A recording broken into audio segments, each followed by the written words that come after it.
So sa chapter 9 ngayong gabi, pagtuunan lang natin ng pansin yung miracle na ginawa ng Panginoong Jesus, no? So sabi ng chapter 9, verses 1 to 7, sabi dito, as he passed by, ito Panginoong Jesus, naglalakad na siya after niya makausap yung mga Pariseo, no?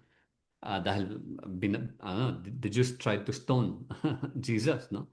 So nakatakas ang Panginoong Jesus, and as he passed by, habang sa kanyang paglalakbay, he saw a blind man from birth. Na may nakita siyang tao na bulag from kapanganakan, mula sa kapanganakan.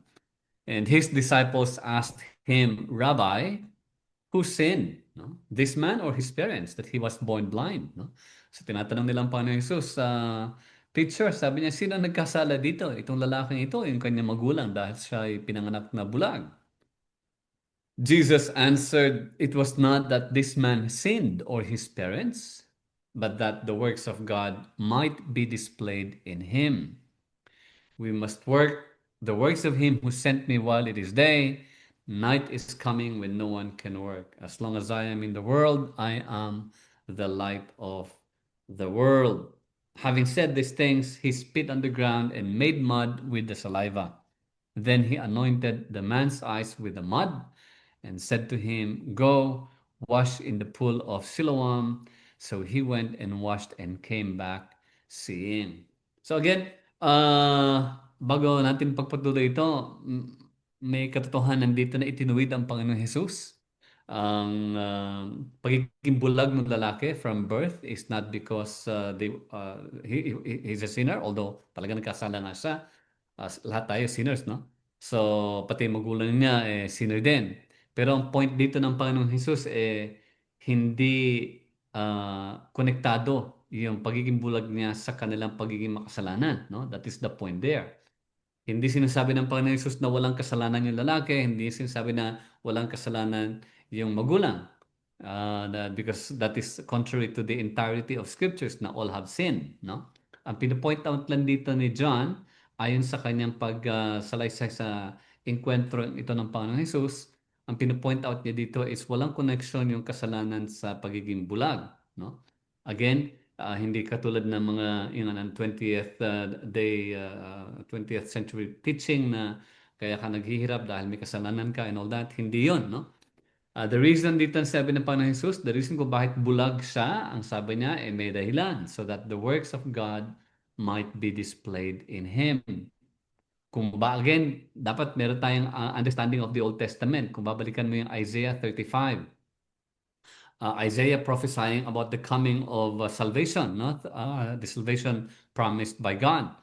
And binanggit niya doon yung darating na salvation na of course yung tagapagligtas, meron siyang, he will display miracles, kasama na dito yung he will make the blind people see, no? The blind will gain their sight.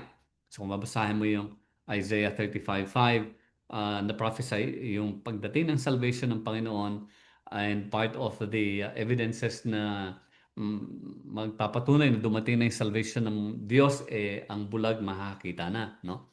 So ito yung point ng Panginoon Jesus dito. Sabi niya na it was not that this man sinned or his parents, but that the works of God might be displayed in him. So habang nandito siya sa mundo noon, at that time, sabi niya, we must work the works of Him who sent me while it is day. Night is coming dahil, of course, He will be crucified, He will be put to death, no? As long as I'm in the world, I am the light of the world. So, and then after that, yung pinagaling niya yung lalaki, no? So, nakakita yung lalaki who was born blind. Yung pagpapagaling sa bulag na yon, kung titignan natin, para yun yung first time na nangyari. No? Makikita mo yan sa verse 32 ng chapter 9. Nung sinabi na, ever since the world began, has it been heard that anyone opened the eyes of a man born blind? No? First time nilang nakita na ang isang taong bulag from birth nakakita. No? So yung miracle na ito na ginawa ng Panginoon Jesus was really, yung magnitude niya talagang grabe. Kasi nga, kilala yung tao bilang bulag from birth, and no one has ever been healed, no? No one in the history back then, no, who has been born blind was able to regain their eyesight. First time na nangyari yan. Kaya may imagine mo yung laki ng milagrong ginawa ng Panginoong Jesus, no? Dahil kilalang kilala yung tao, alam na yung taong yun born blind, and yet nakakita siya. So dahil sa matinding yung magnitude, yung balita, no? Yung balitang napakalaking balita na ang bulag nakakita, eh inimbestigahan ito ng iba't ibang sektor ng lipunan, no? So, makikita mo doon yung mga kapitbahay, no?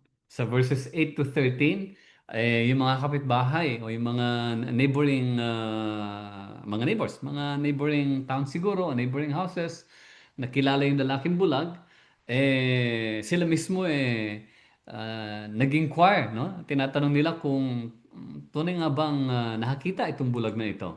Sabi sa verse 8, the neighbors and those who had seen him before as a beggar were saying, is this not the man who used to sit and beg? So sila mismo, kasi nga, malaking balita yan no? Na bulag, biglang nakakita. So kaya sabi ng mga kapitbahay at ng ibang mga nakakakilala sa kanya hindi ba ito yung lalaking nanlilimos at bulag, no? Ang sabi ng iba, oo nga, siya nga. Sabi naman ng iba, hindi. Parang kamukha lang niya. Siguro parang ganun.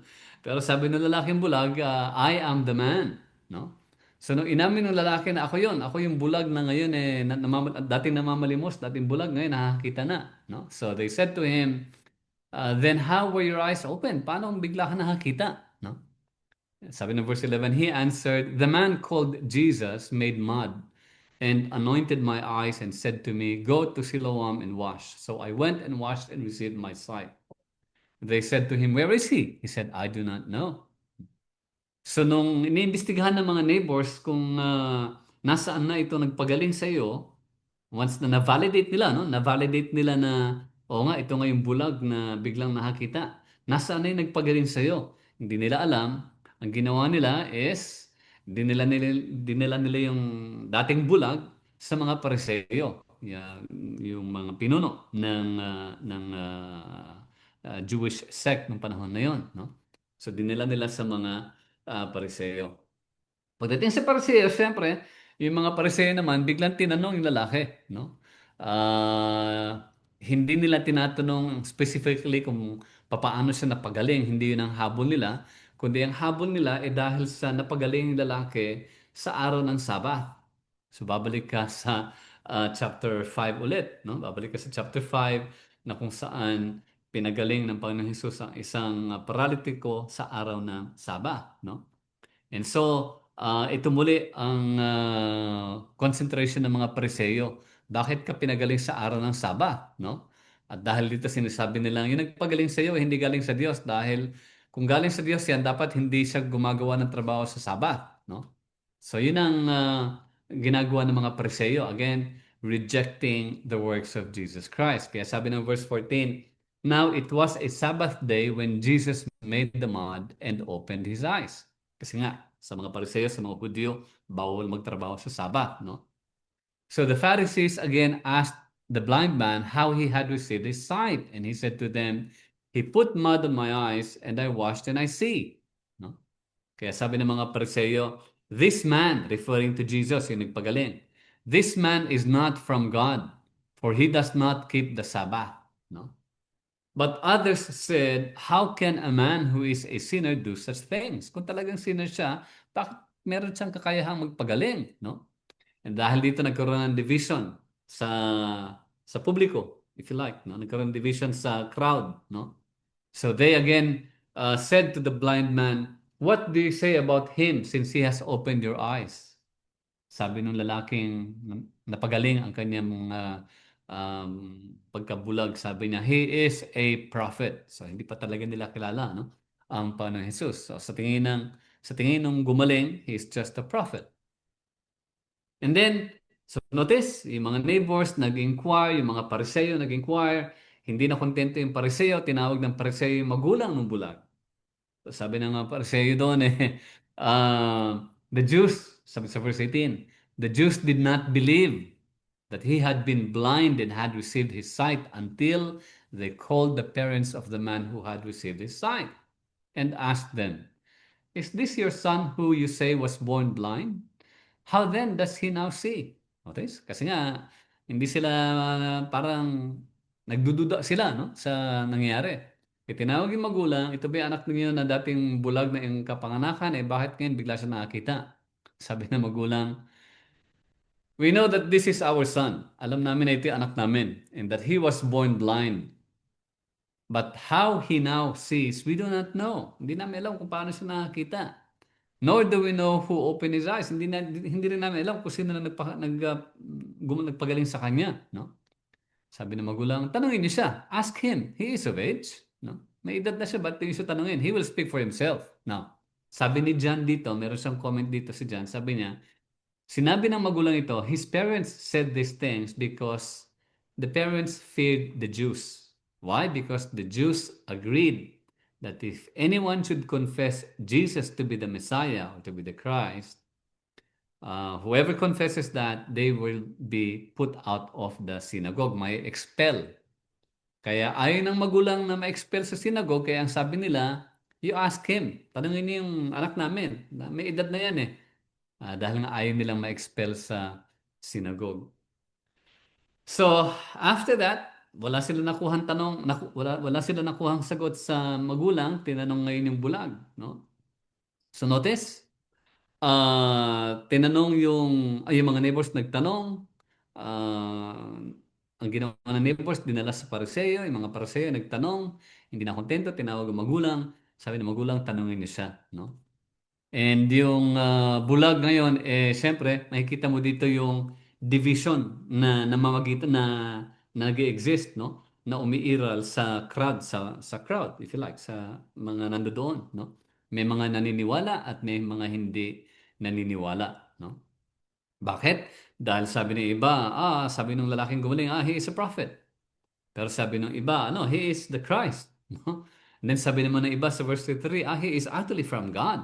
So nagkakaroon ngayon ng division patungkol sa identity ng Panginoong Jesus after niyang pagilingin yung bulag na tao. Remember, sabi niya sa chapter 9, sa beginning ng chapter 9, bulag yung lalaki ngayon hindi dahil sa kasalanan, kundi upang maipakita ang gawain ng Diyos para maipakita kung sino ang Panginoon Jesus, He being, of course, the fulfillment of the prophecy in the Old Testament na salvation comes through Him dahil through Him makakita yung mga bulag. Literal na bulag, no? Mamaya, of course, pag-uusapan natin yung spiritual blindness, no? So dahil dito nagalit yung mga Hudyo sa sa lalaki, no? Nagalit yung mga Hudyo sa lalaki, sinasabi niya na ikaw eh makasalanan ka, sabi niya. Makasalanan ka mula sa kapanganakan tapos le-lecturean mo kami. How dare you lecture us? Notice? Again, pinapakita dito yung maling pag-unawa ng mga Hudyo at ng ilang mga mangangaral na ang pagiging bulag, ang pagiging may kapansanan, ang paghihirap, yung karamdam o sakit, inuugnay nila sa kasalanan. And yet sinabi nga ng Panginoong Jesus na walang koneksyon ang pagiging bulag sa kasalanan, walang koneksyon ang paghihirap sa kasalanan. Sa particular case na ito, sa kasong ito ng bulag. Why? Because sabi nga ng Panginoon Jesus, yung lalaking yon, that man was born blind so that the works of God may be made manifest para maibunyag ang gawain ng dakilang Diyos. Specifically for that blind man. No? The point being, of course, binabanggit dito na ang kasalanan, hindi ito nagbibigay ng physical blindness. Sa halip, ang kasalanan nagbibigay ng spiritual blindness, hindi physical blindness. Makikita natin yan dito on sa comment ng Panginoong Hesus Kristo. So dahil sa sinabi ng lalaking gumaling na he is from God, no? He is from God. If he was a sinner, he would not be able to do this. He is a prophet, no? And then ang ginawa ng mga Hudyo, inexpel, tinanggal sa synagogue yung lalaki, no? Sabi ng verse 35, Jesus heard that they had cast him out. So inexpel, tinanggal yung lalaking gumaling, no? And having found him, Jesus said to him, do you believe in the Son of Man? No? And yung bulag, he answered, "And who is he, sir, that I may believe in him?" Jesus said to him, "You have seen him, and it is he who is speaking to you." He said, "Lord, I believe." And he worshipped him. Parang si Thomas, no? Parang si Doubting Thomas, no? When Doubting Thomas recognized the Lord Jesus Christ, that tinawag niyang my Lord and my God, no? And he worshipped him. Jesus said sa verse 39, "For judgment I came into this world, that those who do not see may see, and those who see may become blind." So again, ito na yung pinopoint out ng spiritual blindness. Remember, sinabi ng Panginoon Jesus sa chapter 5 pa lang na He is the light of the world. No? He is the light of the world. Being the light of the world, of course, alam natin na siya yung nagbibigay ng judgment, nagbibigay ng liwanag, and yet yung mga hindi na naniniwala sa Kanya, hindi nila nakikita yung liwanag. Why? Because they are spiritually blind. So when Jesus said, sabi niya sa verse 39, "For judgment I came into this world." Remember sa chapter 3, even sa chapter 1 sinasabi ni John na light has come into the world. Notice?